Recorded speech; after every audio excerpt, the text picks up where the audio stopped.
মধ্যে দ্বন্দ্ব হয়েছে, সমন্বয়কদের মধ্যে এরকম সামাজিক যোগাযোগ মাধ্যমেও এরকম আমরা পোস্ট দেখতে পেয়েছি ইতোমধ্যে। আমরা নামে কেউ পোস্ট দিয়েছে। কোথায় আপনি কাকে এখানে দেখছেন না? আমি দেখেছি আপনাদের সমন্বয়কদের মধ্যে কোনো এই ঘটনা নিয়ে বা এই ইস্যুটা নিয়ে ভাই একটা জিনিস শুধু আপনাদেরকে বলি, এই প্ল্যাটফর্মের সবচেয়ে বড় স্পেশালিটি হচ্ছে আমাদের এখানে প্রত্যেকটা বিষয়ের পক্ষে বিপক্ষে যুক্তি দেওয়া হয়, মতামত দেওয়া হয়, ডিসকাশন হয়, কিন্তু যখন যৌক্তিকতার ভিত্তিতে অধিকাংশের মতামতের ভিত্তিতে একটা সিদ্ধান্ত নেওয়া হয়, আমরা সকলেই সেই সিদ্ধান্তে সবসময় একমত থাকি। ওকে ভাই, ধন্যবাদ। কালকে আপনার বিষয়ে দেখা হবে।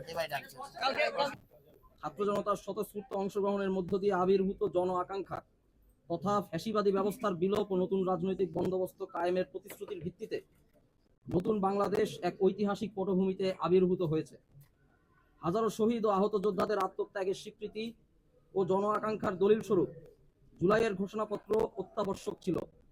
এই ঘোষণাপত্র প্রণয়নের ঐতিহাসিক দায় জুলাই গণ অভ্যুত্থানের নেতৃত্ব দানকারী সংগঠন বৈষম্য বিরোধী ছাত্র আন্দোলনের উপর বর্তায়। নানা প্রতিকূলতা সত্ত্বেও আমরা বৈষম্য বিরোধী ছাত্র আন্দোলন বাংলাদেশের ছাত্র জনতার পক্ষে এই ঐতিহাসিক ঘোষণাপত্র প্রণয়ন ও ঘোষণার দায়িত্ব গ্রহণ করেছি। আমাদের উদ্যোগের ধারাবাহিকতায় বাংলাদেশের আপামর ছাত্র জনতার মধ্যে স্বতঃস্ফূর্ত ইতিবাচক সাড়া সঞ্চারিত হয়েছে। এমত অবস্থায় ছাত্র জনতার আহ্বানে রাষ্ট্রীয় পর্যায় থেকে জাতীয় ঐক্যমত্যের ভিত্তিতে জুলাই ঘোষণাপত্র প্রণয়নের উদ্যোগ নেওয়া হয়েছে।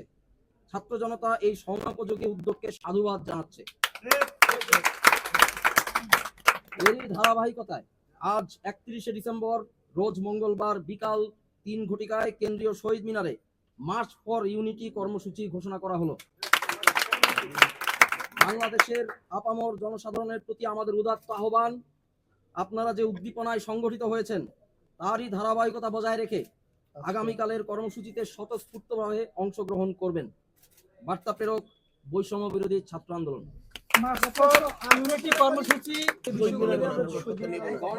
অংশগ্রহণকারী সকল পক্ষ মতের নিজস্ব প্রস্তাবনা থাকতে পারে, নিজস্ব মতামত থাকতে পারে, আমাদের আছে, আরো অনেকের থাকতে পারে।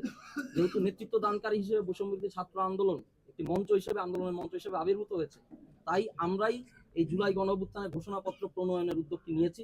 তার পরিপ্রেক্ষিতে ঘোষণাপত্র যেহেতু রাজনৈতিকভাবে গণ অভ্যুত্থানে অংশগ্রহণকারী সকলকে এখানে অংশগ্রহণ থাকতে হবে এবং সরকারের পক্ষ থেকে হতে হবে, সেটা আমরা আদায় করতে পেরেছি, অর্থাৎ শেষ পর্যন্ত তা হচ্ছে। আমরা যারা অভ্যুত্থানে অংশগ্রহণ করেছি সকলে বিপ্লবী হিসেবে স্বীকৃতি পেতে যাচ্ছে। সেই জায়গা থেকে আমরা আগামীকালকে মার্চ ফর ইউনিটি ঘোষণা করেছি। আমরা সবাই ঐক্যবদ্ধ হব, আমাদের যে জাতীয় ঐক্য।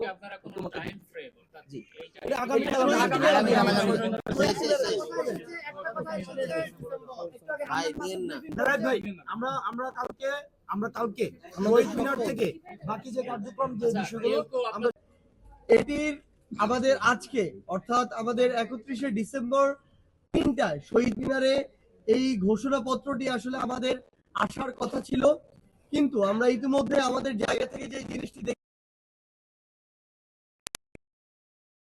অন্তর্বর্তীকালীন সরকার তার জায়গা থেকে পুরো বাংলাদেশকে একটি ঐক্যবদ্ধ জায়গায় এনে সেই দায়িত্বটি নিয়ে এবং এই অভ্যুত্থানের যে ডিমান্ড, সেই ডিমান্ডটিকে ধারণ করে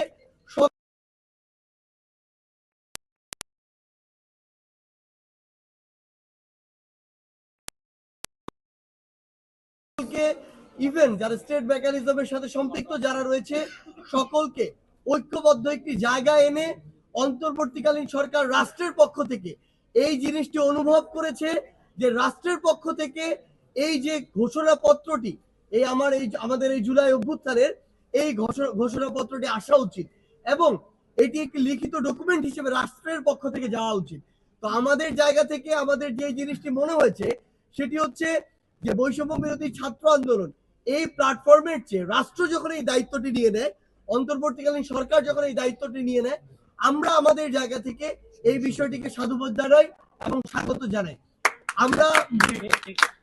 আমরা আমাদের জায়গা থেকে মনে করি যে বৈষম্য বিরোধী ছাত্র আন্দোলন যেমন এই অভ্যুত্থানে ঐক্যের প্রতীক হিসেবে ছিল, একইভাবে রাষ্ট্র এবং অন্তর্বর্তীকালীন সরকার সকল স্টেক হোল্ডার গুলোকে একটি ঐক্যের মধ্যে এনে যদি আমাদের এই প্রক্লেমেশন সেটিকে বাস্তবায়ন করে এবং সেটি আমাদের সংবিধানে প্রিএম্বল হিসেবে অন্তর্ভুক্ত হয়, তখন এটির যে স্থায়িত্ব, এটির ন্যাশনাল ইন্টারন্যাশনাল যে অ্যাকসেপ্টেন্স এবং এটির যে সাস্টেইনেবিলিটি সেটি একদম স্থায়ী হয়। এবং আমরা সেই জায়গা থেকে মনে করি যে আমাদের অবশ্যই এই বিষয়টিকে স্বাগত জানানো উচিত। কিন্তু আমাদের জায়গা থেকে আমাদের যে 31 ডিসেম্বরে যে আমাদের